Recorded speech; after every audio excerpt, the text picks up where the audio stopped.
Bienvenidos a las muestras temporarias del Instituto de Botánica del Nordeste y el programa de la UNE en el medio. En esta ocasión, la muestra nos va a dar algunos conceptos sobre el lado oculto de las plantas, es decir, vamos a estar viendo algunas características de las raíces. Las plantas, durante su evolución, fueron adquiriendo la forma de las plantas superiores que vemos hoy sobre la superficie de la Tierra, donde tenemos una parte aérea que se encarga de la captación de luz y de dióxido de carbono que son necesarios para que la planta realice fotosíntesis y así pueda generar todas las moléculas que necesita para su estructura y funcionamiento, y de las que dependemos los demás animales que vivimos en este mundo. Por otra parte, las plantas presentan una zona subterránea, que son las raíces, que se encargan de la absorción de agua y nutrientes.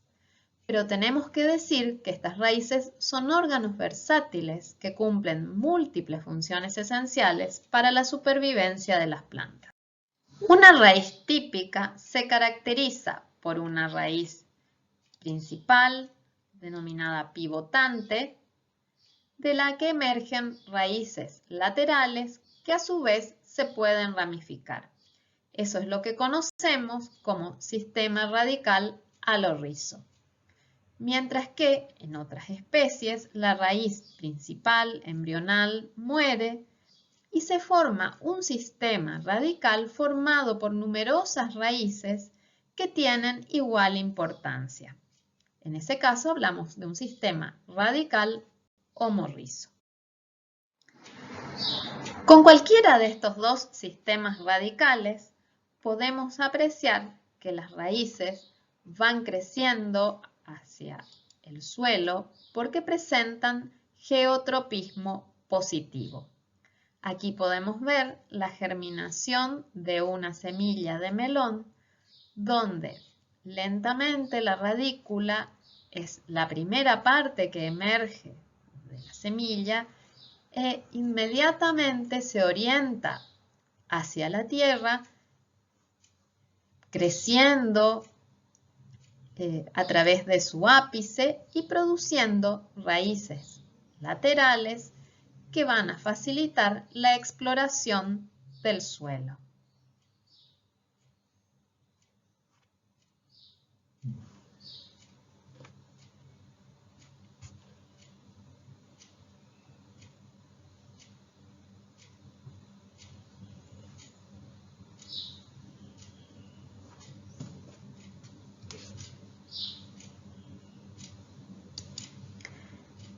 Estas pequeñas raíces jóvenes que van creciendo permiten a la planta explorar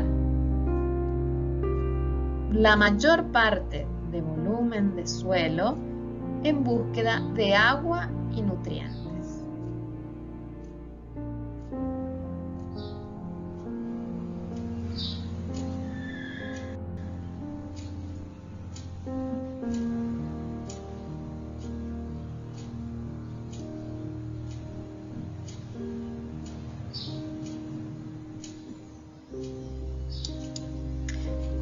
La región cercana al ápice donde se forman pelos absorbentes es aquella que está encargada principalmente de estas funciones.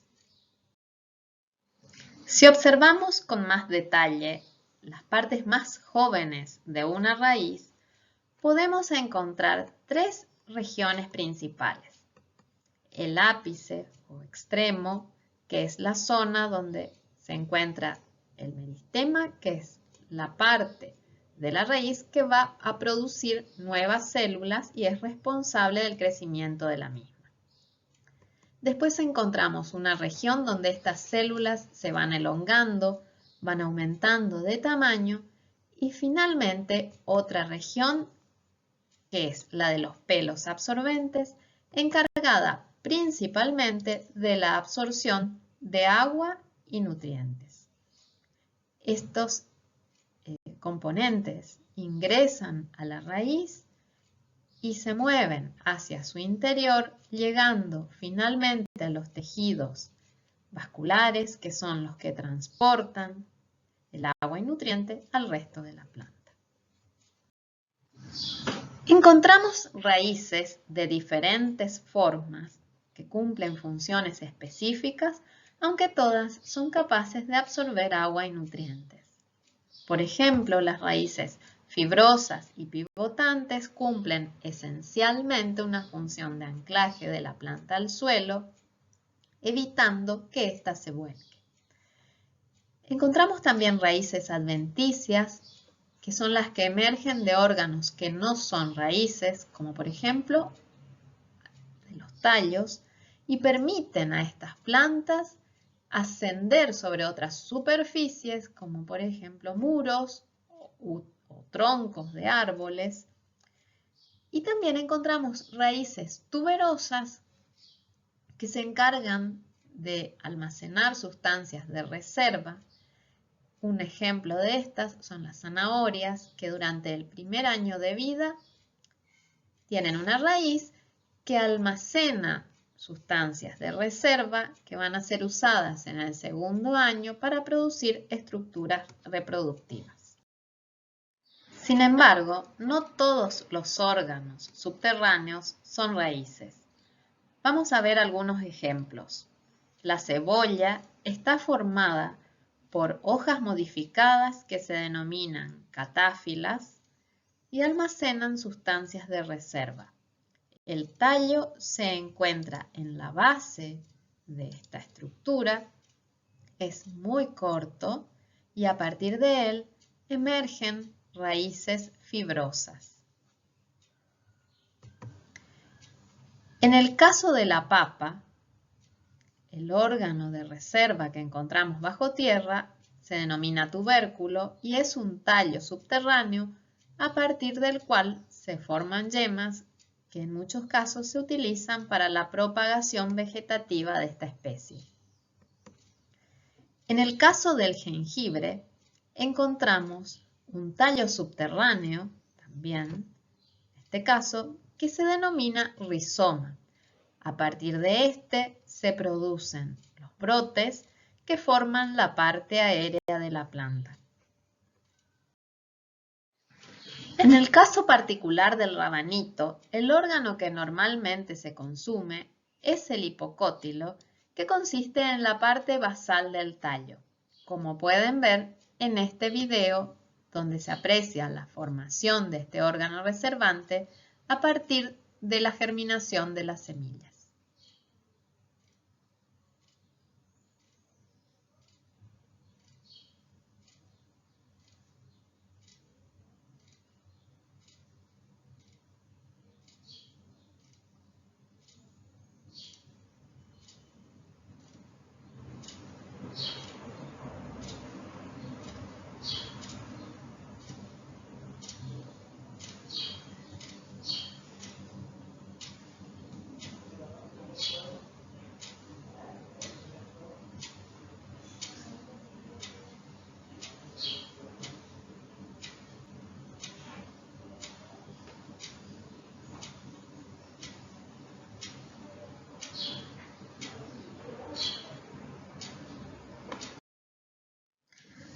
El nitrógeno es uno de los nutrientes minerales que las plantas necesitan en mayor cantidad.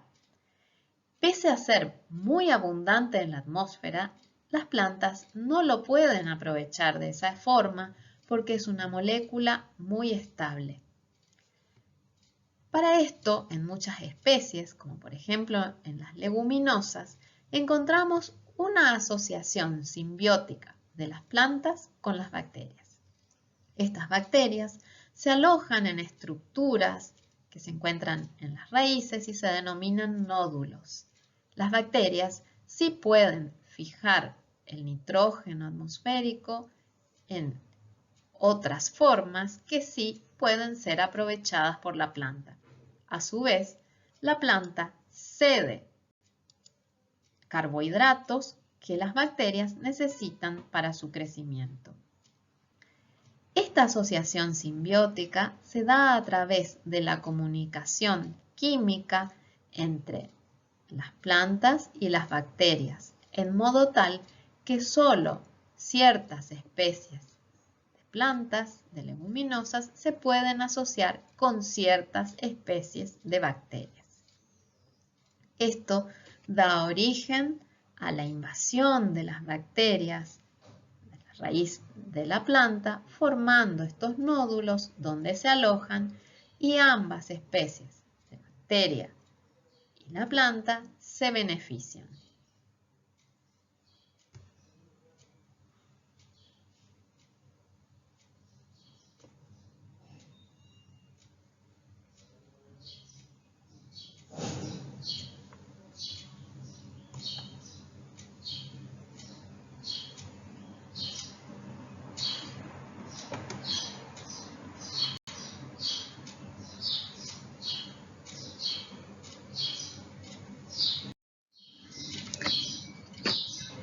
No siempre las raíces juegan a las escondidas. En muchos casos las podemos ver sobre la superficie del suelo. Por ejemplo, en el caso de las plantas trepadoras que presentan raíces que se adhieren a las superficies sobre las cuales la planta va creciendo. En el caso particular de las orquídeas, encontramos una estructura externa a las raíces que se denomina velamen y está constituida por células vacías, llenas de aire, que en el caso de llover se llenan de agua y la pueden ceder a las raíces. Esta vaina es normalmente blanquecina y esponjosa. Existen también plantas parásitas que reciben este nombre porque dependen completamente del agua y los nutrientes y los productos elaborados por las plantas a las que parasitan y se denominan huéspedes. Por ejemplo, el caso de la cuscuta. Estas plantas poseen raíces modificadas que se denominan austorios y penetran en los tejidos de las plantas huéspedes, estableciendo conexiones anatómicas y fisiológicas. En la muestra van a poder observar el caso de una planta hemiparásita que recibe ese nombre porque esa planta sí presenta hojas, puede realizar fotosíntesis, pero de igual manera presenta austorios que toman el agua y los nutrientes de la planta huésped.